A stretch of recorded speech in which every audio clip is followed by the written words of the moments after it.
Halo, kembali lagi dengan Bu Orbit dalam pelajaran matematika dan kali ini kita akan membahas terkait komplement kejadian dan frekuensi harapan. Oke, simak videonya baik-baik ya. Sebelum kita lanjut ke materi inti, kita review dulu nih hal-hal yang udah kita pelajari. Oke, sekarang bagaimana cara menentukan peluang? Ya, betul.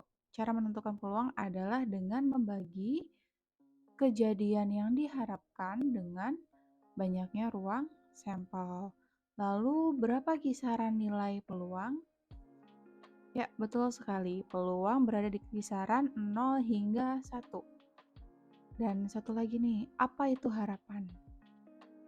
Ya, harapan itu adalah sesuatu yang diinginkan, gitu ya. Oke, sebelum masuk ke inti pembelajaran, ada baiknya kalian mengetahui dulu nih tujuan pembelajaran kita kali ini tuh untuk apa. Jadi setelah mempelajari materi pada hari ini, kalian diharapkan untuk dapat menentukan peluang komplement suatu kejadian dengan tepat dan dapat memecahkan masalah tentang frekuensi harapan suatu kejadian dengan tepat.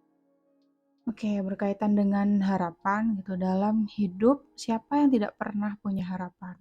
Semua orang pasti mempunyai harapan dalam hidupnya. Harapan kita akan nihil hasilnya jika kita tidak melakukan apapun untuk mewujudkannya. Oleh karena itu, kita juga perlu berusaha dan melakukan langkah untuk mewujudkan harapan tersebut. Semakin banyak langkah kita, maka harapan kita untuk terwujud akan semakin besar. Lalu hubungannya apa, Bu? Harapan dengan peluang. Oke, kita simak baik-baik. Jadi di suatu supermarket sedang mengadakan gebyar undian berhadiah. Syarat untuk memenangkan undian yaitu konsumen atau pembeli harus mengumpulkan kupon ke dalam sebuah kotak undian. Kupon tersebut didapatkan konsumen jika ia berbelanja minimal 50.000. Semakin banyak kupon yang dikumpulkan oleh konsumen, maka harapan konsumen untuk memenangkan hadiah akan semakin tinggi.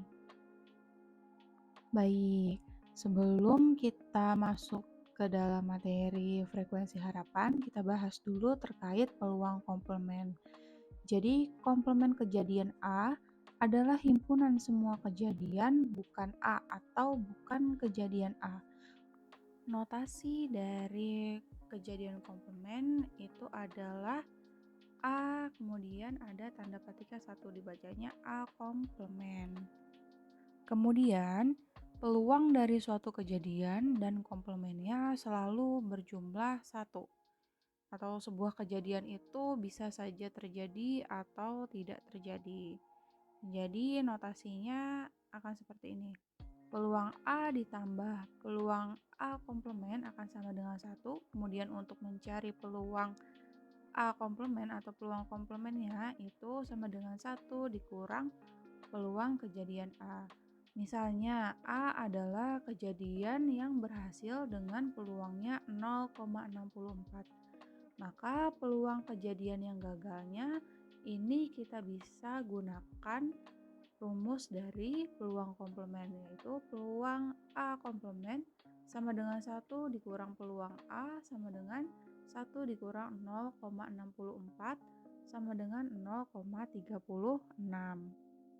Oke, untuk contoh yang pertama, dua buah dadu berbeda warna dilambungkan satu kali ke permukaan. Tentukanlah peluang kejadian minimal satu dadu bermata ganjil. Nah, ini untuk pembahasannya. Untuk menyelesaikan permasalahan di atas, akan lebih mudah menggunakan peluang komplement karena kejadian yang muncul akan lebih sedikit daripada menghitung kejadian muncul minimal satu dadu bermata ganjil. Logikanya nih, minimal satu dadu bermata ganjil. Ini akan sama dengan mencari peluang dari kedua mata dadu itu tidak boleh genap. Oke, di sini kita daftar dulu kan misalkan A komplementnya itu kejadian minimal satu dadu bermata ganjil, berarti ada 12, 14, 16, 21, 23, 25, lalu 32, 34, 36, dan seterusnya. Itu yang bermata satu ganjil. Kemudian ada yang bermata keduanya adalah ganjil, yaitu 11, 33, dan 55.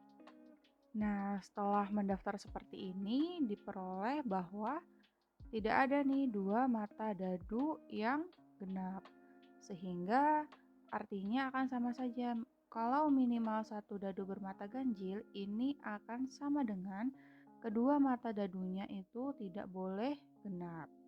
Nah, fokus kita adalah tidak ada dua mata dadu yang genap. Ini akan sama saja komplemennya, yaitu mencari peluang dari dua mata dadu yang genap. Jadi harusnya yang tidak ada dua mata dadu genap, komplemennya adalah dua mata dadu genap.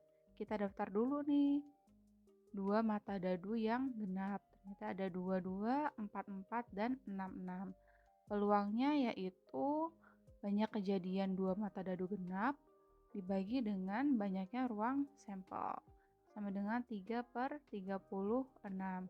Sehingga peluang komplemennya dapat kita cari, atau peluang kejadian minimal satu dadu bermata ganjil ini sama dengan 1 dikurang peluang kejadian dari dua mata dadu genap sama dengan 1 dikurang 3/36 sama dengan 33/36.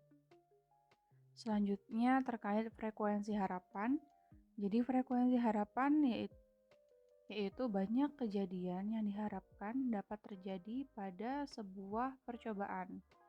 Jadi frekuensi harapan suatu kejadian A dalam suatu percobaan yang dilakukan sebanyak N kali dirumuskan sebagai berikut.